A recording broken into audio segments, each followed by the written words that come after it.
Hello viewers, I doctor SBK Lal welcome you all in my YouTube channel. मेरे YouTube channel में आपका बहुत बहुत स्वागत है। अगर आप इस चैनल पर नए हैं तो चैनल को सब्सक्राइब कर लें। आज का हमारा topic article 21 of the Indian constitution पर है।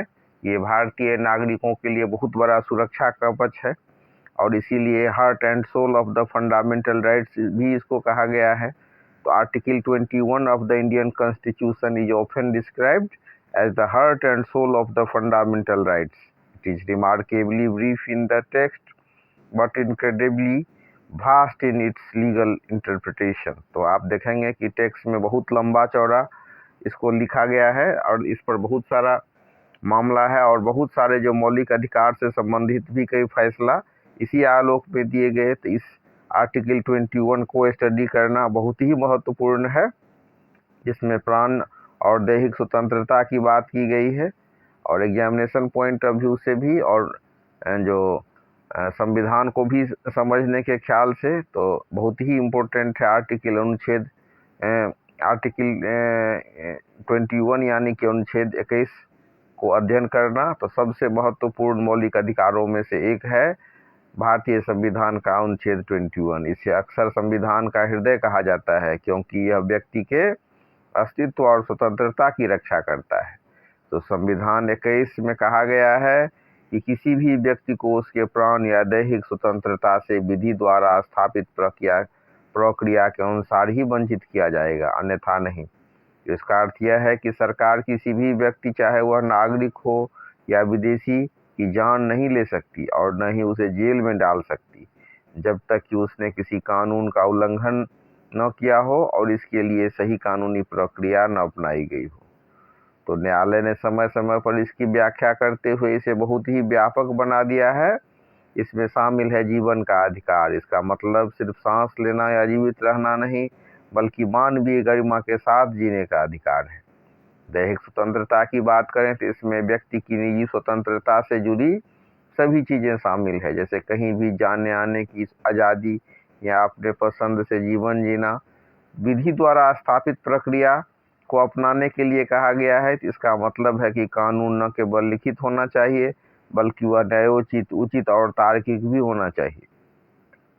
तो सुप्रीम कोर्ट ने अनुच्छेद 21 की व्याख्या करते हुए कई नए अधिकारों को इसमें जोड़ा और इसमें है निजता का अधिकार, स्वच्छ पर्यावरण का अधिकार, मुफ्त कानूनी सहायता का अधिकार, आश्रय का अधिकार, विदेश जाने का अधिकार। अगर हम निजता के अधिकार की बात करें यानी कि राइट टू प्राइवेसी, तो अपने निजी जानकारी और जीवन को गुप्त रखने का अधिकार है आपको। भारतीय संविधान अपने नागरिकों को अपने निजी जानकारी और जीवन को गुप्त रखने का अधिकार देता है। स्वच्छ पर्यावरण का अधिकार है, प्रदूषण मुक्त हवा और पानी में जीने का अधिकार है। मुफ्त कानूनी सहायता की बात करें तो यदि कोई गरीब है उसे सरकार द्वारा वकील उपलब्ध कराया जाएगा। आज हम देख रहे हैं कि कई NGO के माध्यम से भारत सरकार और जो कुछ स्वयंसेवी संगठन हैं वो लोगों को मुफ्त कानूनी सलाह पर काम कर रहे हैं। लेकिन ये सही बात है कि भारतीय संविधान ये प्रोविजन देता है अपने नागरिकों को कि यदि कोई गरीब है तो उसे सरकार द्वारा वकील उपलब्ध कराया जाए। फिर है आश्रय का अधिकार।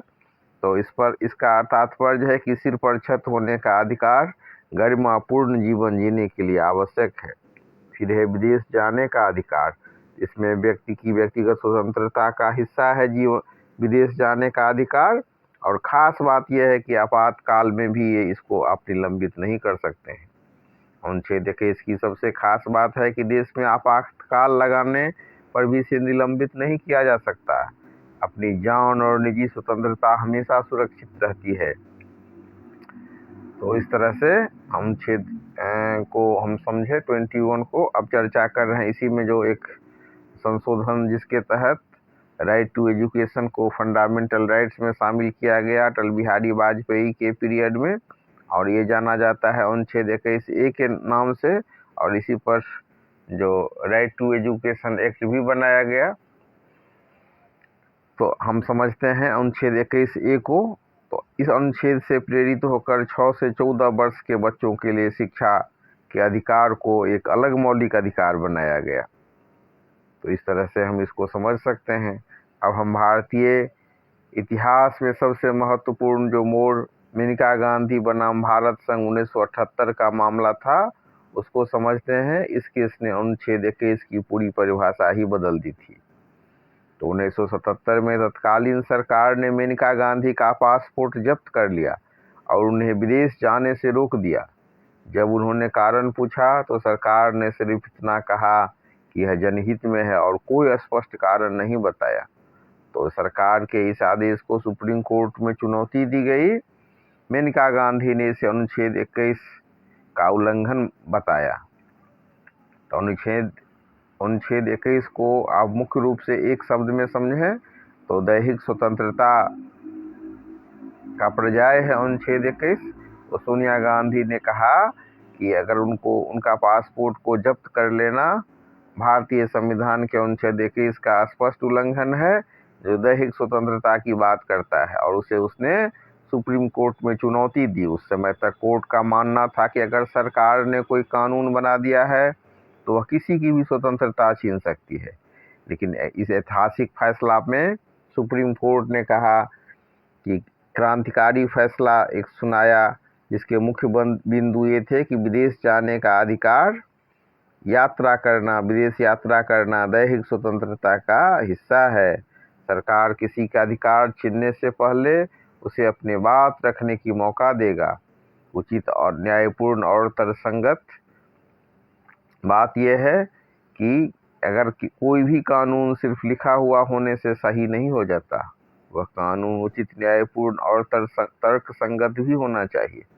तो सुप्रीम कोर्ट ने स्वर्ण त्रिभुज का सिद्धांत दिया इस फैसले के बाद, और इसका मतलब यह है कि अनुच्छेद 14, 19 और 21 एक दूसरे से अलग नहीं है बल्कि जुड़े हुए हैं। तो अनुच्छेद 14 की बात करें तो वह कहता है समानता के बारे में, अनुच्छेद 19 स्वतंत्रता की बात करता है, और अनुच्छेद 21 जीवन और प्राण की बात करता है। तो भारतीय नागरिक के लिए ये सुरक्षा कवच जैसा है, और ये भारतीय ही के लिए नहीं, विदेशी नागरिक भी जो भारत में हैं तो उनको भी अनुच्छेद 21 के तहत जीने का अधिकार है। इस अधिकार को छीना नहीं जा सकता है। तो सरल शब्द में अगर हम कहें कि सरकार को ऐसा कानून नहीं बना सकती जो अनुच्छेद 21 के तहत किसी की जान या आज़ादी ले ले, अगर वह अनुच्छेद 14, 19 की कसौटी पर खरा नहीं उतरता है। तो हम कह सकते हैं कि इसी फैसले की वजह से आज हमें ये अधिकार मिले हैं कि जेल में बंद कैदियों के साथ अमानवीय व्यवहार नहीं हो, हथकड़ी न लगाया जाए, न तो त्वरित न्याय का अधिकार हो, साफ हवा और साफ पानी का भी अधिकार मिले। और तो इस तरह से बहुत ही महत्वपूर्ण है 21 सेक्शन, जिसमें निजता का अधिकार भी है, और इसी पर आधार कार्ड और आप तो ये इतना इम्पोर्टेंट है कि इससे जुड़े बहुत सारे फैसले हुए सुप्रीम कोर्ट के द्वारा, और इसको समझाया गया और इसके लिए नॉर्म्स, प्रोटोकॉल स्थापित किया गया। आप इतना ही समझ लीजिए कि आधार कार्ड और फ़ोन डेटा को सुरक्षा लेकर के जो नया नियम बनाया गया उसमें भी इसकी धमक है।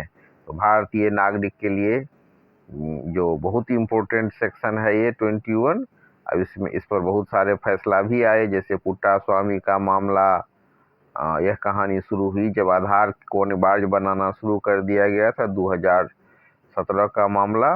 91 वर्षीय रिटायर्ड जज के एस पुट्टास्वामी ने से सुप्रीम कोर्ट में चुनौती दी।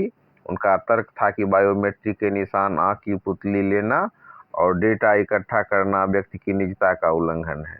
तो इस तरह से हम देख सकते हैं कि कितना इम्पोर्टेंट है ये 21 सेक्शन, और उम्मीद करते हैं कि आपको ये वीडियो पसंद और ज्ञानवर्धक लगा होगा। कमेंट में सेक्शन में लिखें, और अगर आप इस चैनल पर नए हैं तो चैनल को सब्सक्राइब कर लें। वीडियो को पूरा देखने के लिए बहुत बहुत धन्यवाद, और ऐसे ही वीडियो पाने के लिए चैनल को सब्सक्राइब करें ताकि आपको महत्वपूर्ण जान